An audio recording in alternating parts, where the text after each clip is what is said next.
Welcome back to our special broadcast on all the action from the G20 summit. And my colleague Abhimanyu Sharma is standing with the spokesperson to the President of South Africa on the inclusion of African Union into the G20. Take a look.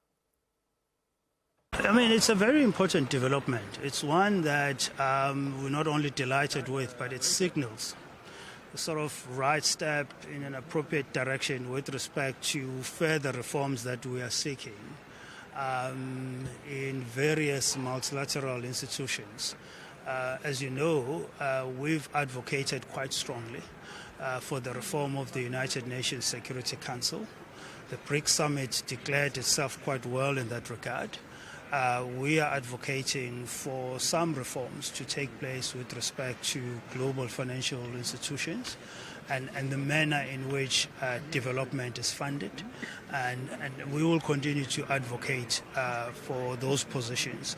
But the inclusion of the African Union to the G20 signals a very positive step in terms of our advocacy towards those reforms. Africa is not just part of the global south, but also represents a growing demography, a set of developing nations out there, big nations, be it South Africa, Nigeria. What kind of specific aspirations do you feel they are going to represent? Because we also understand several other international groupings like BRICS have also been expanded. So what agendas, what issues do you feel are going to come up more on the global agenda, like strengthening of supply chains or any other big concerns? Well, a lot of issues are already on the table. We are looking for greater cooperation with respect to mitigating the impact of climate change. We are looking at developed countries seeing through the commitments that they've made in assisting the African continent to mitigate the impact of climate change. We are looking for a greater deal of cooperation with regards to security.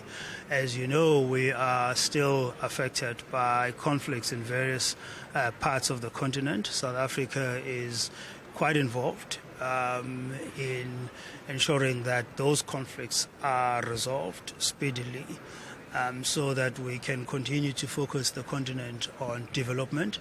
And so we are looking at more cooperation in those areas, including ensuring energy security, not only for South Africa, but for the continent.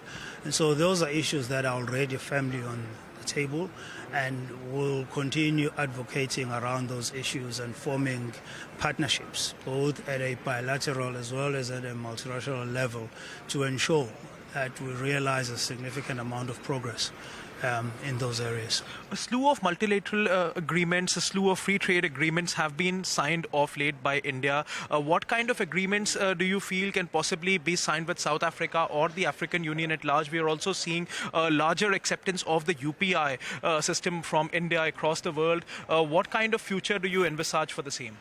Well, already there is a lot that defines cooperation between India and South Africa, and it's a growing relationship.